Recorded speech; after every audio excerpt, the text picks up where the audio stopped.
வணக்கம். ஆகாஷ்வாணி புதுச்சேரி செய்திச் சுருக்கம் வாசிப்பவர் வீரமணி. நாடு முழுவதும் புனித ரமலான் பண்டிகை இன்று வழக்கமான உற்சாகத்துடன் கொண்டாடப்படுகிறது.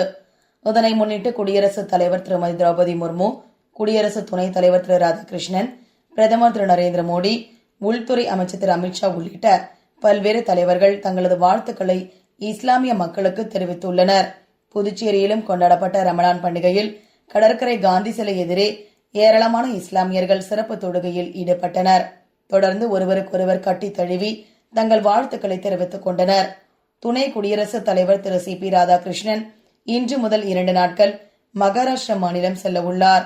இன்று நாக்பூரில் நடைபெறும் இந்திய இளைஞர் நாடாளுமன்றத்தின் 29வது தேசிய அமர்வின் தொடக்க விழாவில் கலந்து கொள்கிறார்.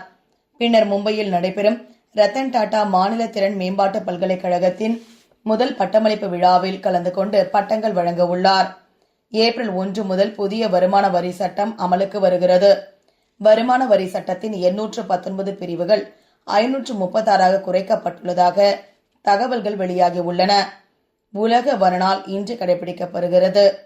புவி வெப்பமயமாவதை தடுப்பதோடு மண் அரிப்பையும் தடுக்கின்ற காடுகளை பேணி பாதுகாக்க நாம் அனைவரும் உறுதியேற்க வேண்டும் என மத்திய சுற்றுச்சூழல், வனம் மற்றும் காலநிலை மாற்றத்துறை அமைச்சர் திரு பூபேந்திர யாதவ் தமது சமூக வலைதள பதிவில் வலியுறுத்தியுள்ளார்.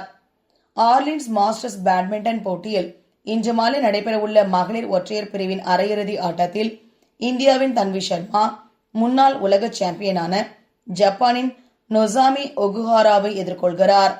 மற்றொரு ஆட்டத்தில் இந்தியாவின் இஷாராணி பாருவா தாய்லாந்து வீராங்கனையை எதிர்கொள்கிறார். இத்துடன் இந்த செய்திச் சுருக்கம் நிறைவு பெறுகிறது.